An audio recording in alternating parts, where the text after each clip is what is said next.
Deadliest anti-gang operation in Brazil. Brazil police kill 60 in Rio's biggest anti-gang raid, arrest 81 suspects. So the Brazilian police and soldiers killed at least 60 suspects and arrested 81 in a massive Rio de Janeiro anti-gang raid targeting the Red Command, prompting human rights calls for an investigation. So warlike chaos in Rio, 64 killed as 2,500 police storm favelas. What triggered Brazil's deadliest raid is the question. India Today Global's Pranay Upadhyay is now joining us with more details on the deadliest anti-gang operation in Brazil. Pranay, what triggered this deadliest raid in Brazil? Actually, you know that in Brazil there are these drug cartels, and there is a crackdown against this. In fact, the United States is also conducting operations against the drug cartels in Latin America. And in the wake of that, the Rio de Janeiro police has conducted a pre-dawn operation targeting the Commando Vermelho cartel, which is the biggest drug cartel of Brazil.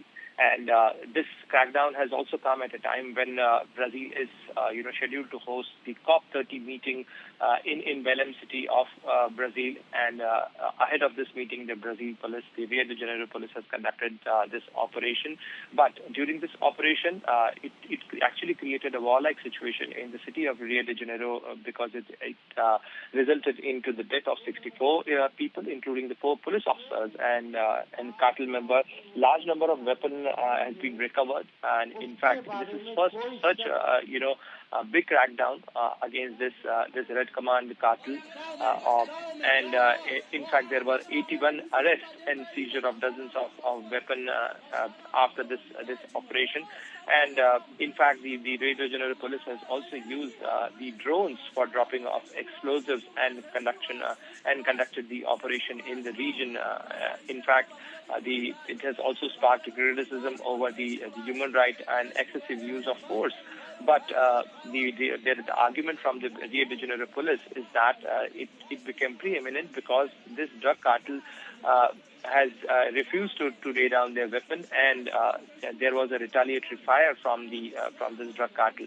In fact, the governor Claudio Castro of the federal government has also said, and in fact, the President Lula da Silva has also denied the request for the reinforcement, and that's why the governor has directed to take this action against this cartel. In fact, the Rio de Janeiro has actually turned into a war zone. If you see the visuals against the drug cartel fight, and in fact, the gang members have also fired upon the police parties and police teams with bullets and burning cars and barricades. This is the first time in Brazil the drone dropped the explosives. All right, Pranay, thank you so much for getting us all those details. A big crackdown against Red Command cartel in Brazil, where 64 people have been killed and 81 suspects have been arrested.